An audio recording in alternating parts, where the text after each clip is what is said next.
मैंने जो ऐलान किया था उसके मुताबिक अमल किया जाएगा। इंशाल्लाह जुमे की नमाज 9 महला मस्जिद में मैं पढ़ूंगा और उसके बाद जैसा ऐलान किया गया है बहुत ही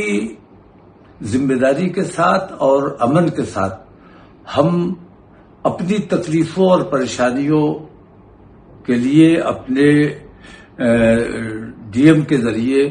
अपने राष्ट्रपति को एक ज्ञापन देना चाहते हैं और उसमें हम अपनी तकलीफों के तदारुक के लिए एक ज्ञापन देना चाहते हैं। इसमें किसी किस्म की कोई उलझन, कोई दिक्कत, कोई परेशानी नहीं है। अगर जिला प्रशासन लोगों के साथ रोक टोक करेगा और बदतमीजी की जाएगी या उनके साथ ज्यादती की जाएगी तो उसकी जवाबदेही जिला प्रशासन की खुद होगी।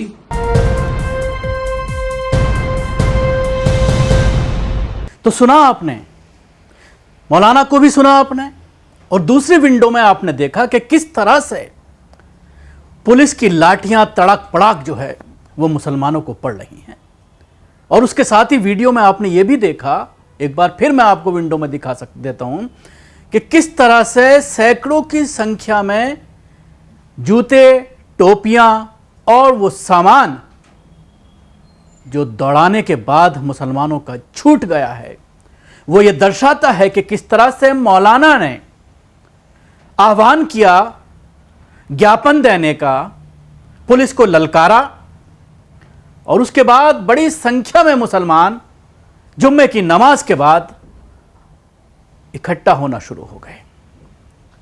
पुलिस ने कोई परमिशन नहीं दी थी विरोध प्रदर्शन की, धरने प्रदर्शन की, लेकिन उसके बावजूद कोशिश की गई विरोध प्रदर्शन करने की जुम्मे के नमाज के बाद। इस्लामिया डिग्री कॉलेज बरेली का,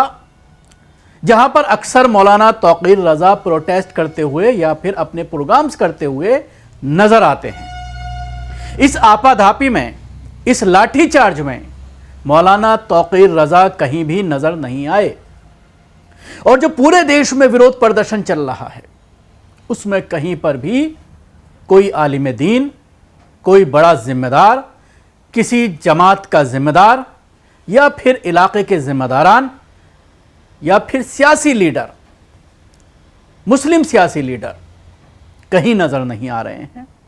यही वजह है कि ये विरोध प्रदर्शन जो हैं वो कई जगह पर हिंसा में बदल रहे हैं। आपने देखा काशीपुर में जिस तरह का मामला सामने आया, पुलिस के ऊपर हाथ उठाया गया, पत्थरबाजी के वीडियो भी सामने आए। तो सवाल यह है कि अगर कोई प्रोटेस्ट किया जा रहा है और राज्य सरकारों ने इस तरह की व्यवस्था बनाई है कि अगर कोई विरोध प्रदर्शन करना है तो फिर आपको प्रशासन को यह बताना पड़ेगा कि कितने लोग इस प्रदर्शन में शामिल होंगे और उसके लिए बाकायदा जो मुताल्लिक़ थाना है जिस एरिया में आपको प्रदर्शन करना है वो आपसे तमाम जिम्मेदारों की डिटेल्स लेते हैं, उनसे अंडरटेकिंग लेते हैं कि अगर कोई हंगामा हुआ, कोई अनहोनी हुई तो उसके जिम्मेदार आप होंगे। लेकिन ये बिना नेतृत्व की जो भीड़ सड़कों पर निकल रही है और फिर उसके बाद इस तरह की हरकतें सामने आ रही हैं। हालांकि ये एक दो वाकये ही सामने आए हैं, ज्यादातर जगहों पर शांतिपूर्ण तरीके से लोगों ने अपनी बात को रखा है, अपना विरोध प्रदर्शन किया है कानपुर वाली घटना को लेकर। हालांकि पूरे देश की अगर हम बात करते हैं तो अभी तक कल रात तक 21 एफआईआर पूरे देश में आई लव मोहम्मद के जुलूस को लेकर, धरने प्रदर्शन को लेकर दर्ज की गई हैं और उसमें 1300 लोगों को नामजद किया गया है, जिसमें तकरीबन 5 दर्जन लोगों को पूरे देश में गिरफ्तार किया गया है। हालांकि आज बरेली में यह घटना घटी है, उसके अलावा जुम्मे का दिन था। कई जगहों पर इस तरह की घटनाएं उत्तर प्रदेश में सामने आई हैं कि लोगों ने मस्जिद के बाहर विरोध प्रदर्शन करने की कोशिश की, अपनी आवाज उठाने की कोशिश की तो उनको हिरासत में ले लिया गया और कुछ देर बाद छोड़ा गया है या कुछ लोगों को गिरफ्तार भी कर लिया गया है। लेकिन सवाल यही है कि आप सल्लल्लाहु अलैहि वसल्लम से मोहब्बत हमारा दीन का, हमारे धर्म का, हमारे इस्लाम का एक जुज़ है और उसको दर्शाना भी कोई गुनाह नहीं है। लेकिन कानून के दायरे में रहते हुए जिस तरह की व्यवस्था बना रखी है उसी व्यवस्था का पालन करते हुए ही सड़कों पर उतरना चाहिए। बरेली में जो ये पूरे आपने विजुअल्स देखे, मौलाना का बयान भी आपने सुना, जिससे आप अंदाज़ा लगा सकते हैं कि जब ये पूरा हंगामा हुआ मौलाना कहीं पर नहीं थे, ज्ञापन देने की बात कही गई थी, वो पुलिस के साथ जा कर के ज्ञापन दिया जा सकता था, कुछ लोगों को साथ ले जा कर के, मुझे नहीं लगता कि उसकी परमिशन प्रशासन नहीं देता। लेकिन जो ये अफरा तफरी का माहौल सामने आया और फिर एक मौका दे दिया गया,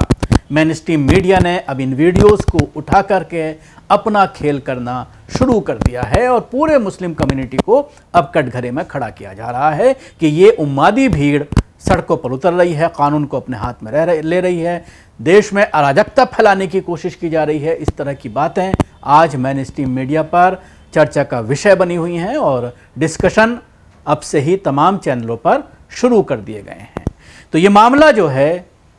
मुझे लगता है कि यह आगे बढ़ने वाला है, उत्तर प्रदेश का मामला है। और फिर हालांकि आज बीजेपी का जो शीर्ष नेतृत्व है उसने अपने नेताओं को यह निर्देश दिया है कि आई लव मोहम्मद के विवाद से तमाम भारतीय जनता पार्टी के नेता दूरी बना करके रखें, उसको लेकर के कोई टिप्पणी ना करें, कोई बयानबाजी ना करें, इसमें पढ़ने की कोशिश ना करें, क्योंकि ये मामला आप लोगों की मेहनत से इंटरनेशनली हो गया है, पूरी दुनिया में अब ये ट्रेंड कर रहा है।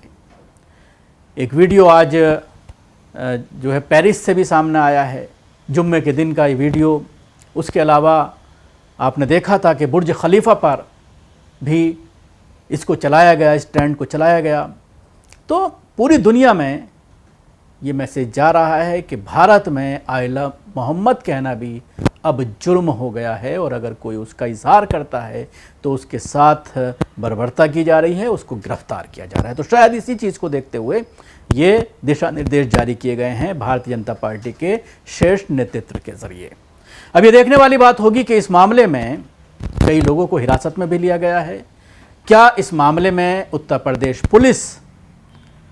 मौलाना तौकीर रज़ा के खिलाफ भी कोई एफआईआर दर्ज करेगी कि मौलाना तौकीर रज़ा पर इस तरह के दर्जनों मामले पहले से ही चल रहे हैं। तो मौके पर जो मौजूद के थे पुलिस के अधिकारी उन्होंने ये बताया है कि जुम्मे की नमाज के बाद लोगों ने आई लव मोहम्मद के बैनर को लेकर अल्लाह अकबर जैसे नारे लगाए, विरोध प्रदर्शन किया। जब पुलिस ने प्रदर्शनकारियों को शांत करने की कोशिश की और स्थिति नियंत्रण से बाहर हो गई तो उन्होंने व्यवस्था बहाल करने के लिए लाठीचार्ज किया। वहीं पुलिस ने कहा है कि बरेली में हालात फिलहाल जो है वो सामान्य हो गए हैं, लेकिन जिस तरह से लोगों को हिरासत में लिया गया है, मुझे लगता है कि जैसे कि वीडियोज़ जहाँ पर भी इस तरह का मामला सामने आ रहा है, उत्तराखंड में आपने देखा कि किस तरह से लोगों की पिटाई की गई, उनकी परेड निकाली गई। गुजरात के वडोदरा में किस तरह से सिर्फ सोशल मीडिया पर एक पोस्ट करने के बाद सोशल मीडिया इन्फ्लुएंसर को किस तरह से धमकाया गया और उसके बाद उसको गिरफ्तार कर उसकी पिटाई कर उसका पूरा जुलूस निकाला गया बाज़ार में। ये सारी चीज़ें जो है वो यहाँ पर दोहराई जा सकती हैं, क्योंकि जिस तरह का जवाब पुलिस ने तलाश कर लिया है कि बिना परमिशन के जुलूस निकाला जा रहा था, विरोध प्रदर्शन किया जा रहा था ज्ञापन सौंपने के लिए, बिना किसी इजाज़त के, बिना प्रशासन की परमिशन के, और हमारे मना करने के बावजूद लोग उतारू थे विरोध प्रदर्शन करने पर, जिसकी वजह से हमें लाठी का इस्तेमाल करना पड़ा। तो ये मामला काफ़ी बढ़ सकता है।